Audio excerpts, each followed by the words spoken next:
अरे आधी पुलिस प्रशासन तो बीएड वालों की रखवाली करने पे लगी है, जिनका काम चोर उचक्कों को पकड़ना है जी। इतना फास्ट जहाँ पर बहुत सारे जगह जो पोस्टिंग थी रोका गया। बता दिए ये बात। हाँ, अभी आप ये बताइए कि मोदी जी को क्या संदेश तो हम भी जानना चाहते हैं सर, वो हम भी जानना चाहते हैं। हम नक्सलाइट हैं, हम टेररिस्ट, दो बातें हो जाती।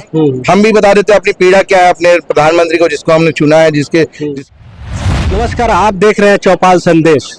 मेरे साथ बर्खास्त बीए सहायक शिक्षक है, इनसे बात करेंगे। इन लोग बिलासपुर गए थे, मोदी जी जिस दिन 30 तारीख को आ रहे थे, वहाँ पे इनके रैली में, सभा में नहीं जाने दिया, उसको लेकर के बात करेंगे क्या कुछ हुआ उस दिन। बताइए भैया, क्या हुआ था उस दिन? हुआ क्या था, हम लोग मोदी जी के आने के 2 दिन पहले 28 तारीख को रैली निकाले थे बिलासपुर में, जाके आते मोदी जी को आते लोगों को यहाँ जन जागरूक हो, जनता को पता चले कि इनके साथ भी कुछ बुरा हुआ। एक न्यायदानी है हमारी, जहाँ हमारे साथ अन्याय हो रहा था वहाँ न्याय की गुहार करने गए थे कि ताकि मोदी जी आए तो उन तक बात पहुंच सके हमारी। पता नहीं हमारी सरकार ऊपर तक बात इस चीज को पहुंचा रही कि नहीं पहुंचा रही, और पहुंचा भी रही है तो ऊपर की सरकार भी अभी तथकथित संवेदनशील है कि नहीं है ये हमें नहीं पता। तो हम चाह रहे थे कि मोदी जी तक हमारी बात पहुंचे। तो हुआ ये था कि 28 तारीख के होने के बाद 29 तारीख के शाम को हर किसी के जितने रायपुर में और तिल्दा जहाँ पर बहुत सारे जगह जो पोस्टिंग थी, वहां पर सबके घर में डीपीआई से एड्रेस निकाल के सबके घर में पुलिस वाले भेजे गए, ये देखने के लिए कि वो 30 तारीख को अपने घर पे ही रहे।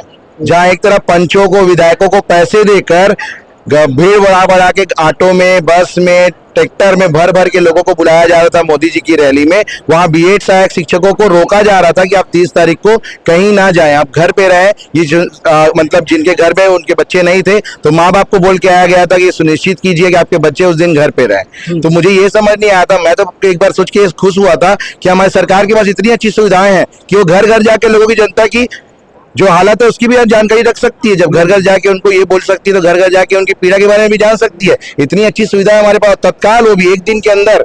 मतलब हमारे प्रशासन के पास इतनी सारी सुविधाएं हैं, लेकिन वो चीजें हमको सुविधा देने के लिए था, हमारे ऊपर रोक लगाने के लिए था, ताकि हम मोदी जी की रैली में ना जा पाए और यहाँ का सुशासन का असली चेहरा उन तक पहुंच ना पाए।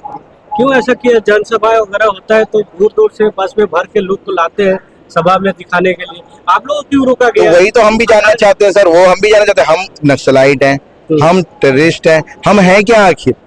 हम एक सहायक शिक्षक रह चुके हैं, ठीक है, हमने आज तक कोई हिंसात्मक काम नहीं किया। हमें भले हर एक दल को रैली निकालने की परमिशन मिलती है रायपुर में, लेकिन सिर्फ सहायक शिक्षकों को नहीं मिलती। क्यों नहीं मिलती? हमारे किसी रैली में आज तक हो गया, अंबिकापुर से रायपुर की रैली पहुंच गए, कितनी रैलियां निकाली, आप लोग ने कवर किया, सब देखे हैं, कितना उग्र हुए हैं आज तक हम लोग किसी रैली में। हमने किसी एक चीज को तोड़ा भी है? आज तक किसी चीज में तोड़ फोड़ में भी साथ दिया हम लोग रैली के दौरान पे? अगर कुछ घटनाएं हुई होगी वो भी इसका कोई एविडेंस नहीं है कि वो हमारे साथियों ने किया था। वो सिर्फ इल्जाम लगा दिया गया था, जैसे ओपी चौधरी जी के घर के बाहर इल्जाम लगा दिया गया था कि पेय पदार्थ को बोल दिया था ज्वलनशील पदार्थ है करके। तो इसके बेस पे आप किसी के ऊपर भी दोषारोपण नहीं कर सकते। इसके सिवा आप कहीं पर भी देखे होंगे तो कहीं पर भी हम उग्र नहीं हुए। तो हमारी रैली को रोकने का मतलब क्या है? मतलब तो सिर्फ साफ है ना, अगर सरकार सच्ची है तो उसे किस बात की डर है? जनता के सामने इस बात को आने दे। सरकार अगर सच्ची है तो उनको सच का सामना करना चाहिए ना। वो जनता से क्या छुपाना चाहती, किससे छुपाना चाहती है कि इनकी बातें बाहर ना निकले करके। हम लोग स्टेडियम भी गए थे, हमें स्टेडियम से बाहर निकाल दिया गया इस टी शर्ट को पहनने का। तो यहाँ तक इस टी शर्ट को पहन के हम भीख भी नहीं मांग सकते। अगर एक अकेला में जाके भीख भी मांगूंगा तो वो आंदोलन का नाम कहलाएगा। तो ये है कि इस टी शर्ट को पहन के आप कहीं नहीं जा सकते। तो सरकार को किस बात की इतनी डर है? क्या चाहती क्या सरकार, और किस बात का इतना डर है कि उसने कुछ गलत किया होगा? नहीं, भारत के प्रधानमंत्री, भारत को नागरिक को, प्रधानमंत्री के भाषण को क्यों रोका गया? हम तो वही बोले सर, जितने प्रधानमंत्री आपके हैं उतने हमारे नहीं कि आपके अकेले वोट देने से प्रधानमंत्री बन गए। हमारा भी वोट था, हमारे परिवार का भी वोट था उसे प्रधानमंत्री बनने के लिए। तो हम उनसे जब अपनी बात रखना चाहते हैं, हम जाना चाहते हैं। हमने तो बहुत अच्छे से दूर से वीडियो देखा, बहुत खुशी हुई। एक बहन का जो फोटो देखा गया और उनको बुलाया गया। हम चाहते थे हमारा भी ये पोस्टर देख लेते, हमें बुला लेते, हमसे ही पूछ लेते कि क्या है आपकी मजबूरियां। आप लोग भी 108 दिन से 110 दिन से बैठे हुए यहाँ पर, हमसे भी 2 बातें हो जाती।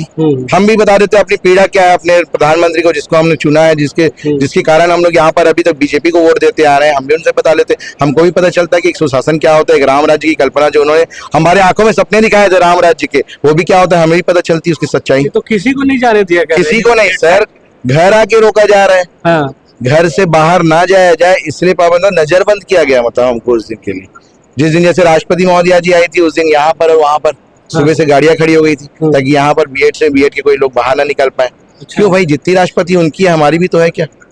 ये अभिव्यक्ति की आजादी बोलते हैं, तो हाँ, वो अभिव्यक्ति तो की आजादी अभिव्यक्ति की आजादी नहीं है, ये आंदोलन है। अच्छा। और 19 को भी इन्होंने अभिव्यक्ति की आजादी को भी ये आंदोलन का नाम दे देंगे। अगर हम अपनी आजादी से ये कपड़ा पहन के अगर जाते हैं तो ये आंदोलन का नाम हो जाएगा। भाई तो उन लोग तो गमछा रखते हैं, तो वही बीजेपी वाले तो वो कंधे पे पूरा कपड़ा पहनते, तो आपको क्यों मना वो किया? है सर कि जिनकी सत्ता, जिनकी लाठी उनकी भैंस, जिनकी सत्ता है वो कुछ भी करे, उससे कोई पाबंदी नहीं है।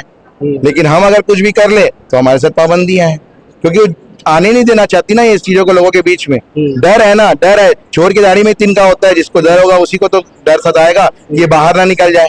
नहीं तो सुबह 6 बजे आके पुलिस क्या करती है यहाँ पर? अरे आधी पुलिस तो बीएड वालों की रखवाली करने पे लगी है, जिनका काम चोर उचक्कों को पकड़ना है। जी। इतना फास्ट अगर हमारे देश में टेररिस्ट और नक्सलाइट पकड़े जाते, नक्सलाइट तो चलो में मरे जा रहे, पकड़ा तो नहीं रहे, टेररिस्ट पकड़े जाते तो एक भी ब्लास्ट नहीं होता हमारे देश में।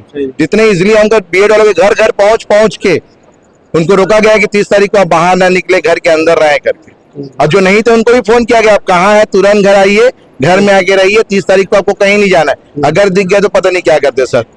और वो सूट एंड शर्ट का ऑर्डर निकल जाता, देखो और गोली मारो, क्या हो जाता पता नहीं होता हमको सर। करेंगे ये तख्ती में लिखे मोदी जी को पुकार समायोजन 2 अब की बार, क्या है भैया इसके बारे में बताइए, क्यों लिखे ऐसा तख्ती?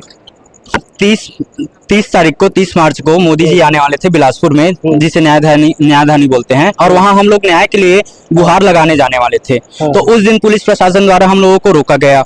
हर घर जा करके हम लोगों को, जितने बीएड सहायक शिक्षक है 2621 लोग, उन लोगों को रोका गया। ये बता दिए ये बात। हाँ, अभी आप ये बताइए कि मोदी जी को क्या संदेश देना चाहे? हमको 110 दिन हो गए यहाँ धरना में।